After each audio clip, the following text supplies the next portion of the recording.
তো গাইস আমাদের দিদিমণির মনে অনেক দুঃখ, দিন দিন টাকলা হয়ে যাচ্ছে।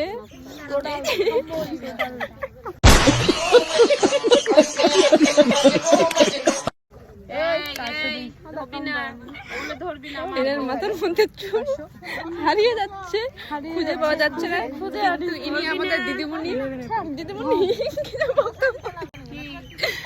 আর ইনি আমার বোন হবে। তো এনার মনে খুব দুঃখ, কারণ এনার চুল পাকে যাচ্ছে। क्या बोला तूने?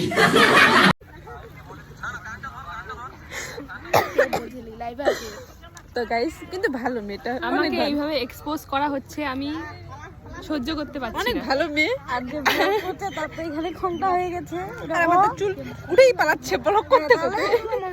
তো গাইস এটি আমার দিদিমণি, আর এটা আমার ছোট বোন, আমার দিদিমণির বোন। ওইদিকে আমার গুড়িয়া বোন, তার পাশে গুড়িয়ার মা কাকি মা। अच्छा পাশের বাড়ির কাকিমা। তো এখানে আমরা সবাই পুজো দেখতে আসছি, তিস্তা বুড়ি পুজো খেতে আসছি। সরি আমরা খেতে আসছি, তাই জন্য আমরা অনেক দূরে আসছি।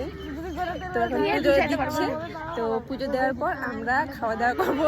দই, চিরা, মুড়ি, তারপর খোল, কলা, দই দই দই কলা কলা কলা কলা চালানি কলা রে, চালানি কলা রে, চালানি কলা রে, আঠিয়া কলা, আঠিয়া কলা, বিচি কলা, বিচি খাবো না ওটা কলা। পেঁয়াজ লঙ্কা, পেঁয়াজ লঙ্কা। এই যে আর পুজোটা হচ্ছে আমাদের এই দিকে, কারণ এটা হচ্ছে মাটির পুজো। जो गाज आगे नदीते दिते जाइताम, जो गाज करके पर जाता है हम कोक्तर को बोली देगा, कोक्तर को बोली देगा। তো এই যে আমার জয়টা পুজো দেওয়ার মানে হচ্ছে যে ভূমিকম্প, গাজু करके पर जाता है, धुन বাতাস होता है। আর কালু ডার্লিং আসছে ওই যে দূরে।